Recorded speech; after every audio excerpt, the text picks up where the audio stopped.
So I want you to spend the next 24 hours, because I don't know if you're watching this, listening to this in the evening or the morning, but I want you to really consciously think about everything that you do. I want you to make conscious decisions and conscious choices. Consciously pick up your phone and choose the time to deal with your emails. Consciously pick up your phone and choose the time to play the game. Consciously pick up your phone to put it down and away from you so that you can concentrate on those around you. So I want you, should you choose to accept the challenge, to consciously choose the next 24 hours of your life, to consciously choose what happens in every single minute of the day. And if you can chart it for yourself, even better.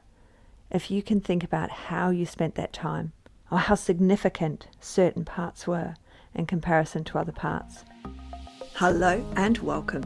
Mentoring with Geraldine is a bite-sized practitioner podcast for naturopaths, nutritionists, herbalists and practitioners. This podcast responds directly to your needs, the needs of the practicing natural therapist. With interviews, herbal discussions, something business and something clinical each week, you'll get the variety you need and enjoy to stay motivated in practice. Hello, and welcome to Mentoring with Geraldine and the Bite Size Podcast. How are you today? And how's it happening for you? And what are you up to? The reason I ask is organisation.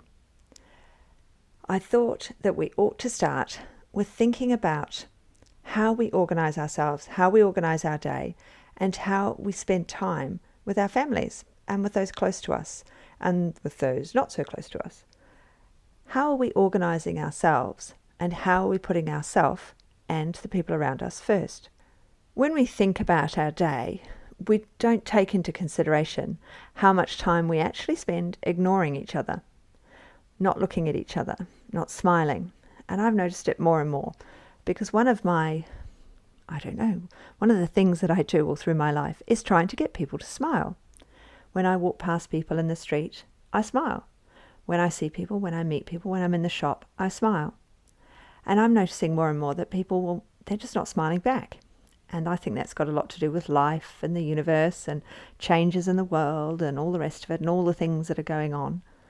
But also it's to do with us and how we're perceiving the world and how we're spending our time and whether we're being conscious of what's going on around us. We can blame the mobile phone totally as much as we like. And I blame it a lot. I blame the mobile phone for a lot of woes. Back in the day, I didn't have a mobile phone when my children were little. Or I did. I had a Nokia. But you can't really do anything with that. So we'd read stories and we'd play and we'd do all the things. But I'd still be distracted. So let's not pretend that I was the perfect parent who spent all that loving time with my children. I still went to work and I still did all the things and I still got distracted. But I feel now that the distraction is greater for all of us, for our children, for those around us, and for those that we see, because we're being given this other life online, in other spaces. So in a way, I'm a distraction because I'm in your ears right now, and you could be doing lots of other things. Let's be honest. There's lots of things you could be doing. You could be putting the laundry in, you could be phoning a friend, you could be working.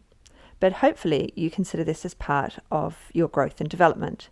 You consider this as part of remembering things, of putting yourself forward, of going, what is it that I want to hear today? Who do I want to hear today? Who's going to motivate me? Who's going to teach me something? Where am I going to learn? Where am I going to expand? So kind of today's moral of the story is I want to make sure that you spend your day with consciousness. Consciously doing what you need to do, because we make choices way back in these. I don't know which number it was, which podcast it was, but there's how to quit smoking and there's the education around how to quit smoking. And in that, I talk about the choices that we make when we quit smoking.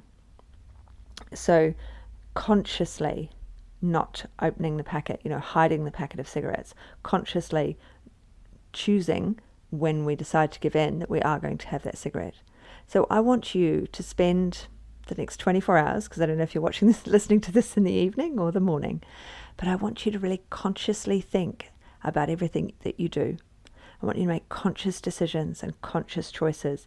Consciously pick up your phone and choose the time to deal with your emails.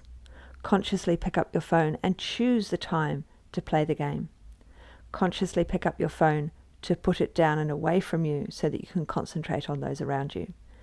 So I want you, should you choose to accept the challenge, to consciously choose the next 24 hours of your life, to consciously choose what happens in every single minute of the day. And if you can chart it for yourself, even better. If you can think about how you spent that time, or how significant certain parts were in comparison to other parts. How you missed something because of another choice. How you had to make a choice between two things. I mean, there's always choices that you make, isn't it? What am I going to have for dinner tonight? Oh, I'm going to have soup. There's a choice. Am I going to have mushroom soup? I'm going to have pumpkin soup. I'm going to have cauliflower soup. My choices. So we have those choices. But there's also the choice of, am I going to cook the dinner from scratch? Am I going to get takeaway? So there's those external choices for all of us. Or can I be in the kitchen spending that quality time with my vegetables, but with myself listening to podcasts, so I'm double choosing to do what I'm doing? Or maybe I need to stand there chopping those million mushrooms and just contemplating life and enjoying the mushrooms and letting my mind wander and having that choice to let my mind wander, to relax into the moment, to enjoy just chopping the mushrooms. Now, I'm sorry if you don't like mushrooms, and I've just used them as an example, and now you're feeling a bit squeamish, because I know some people don't like them.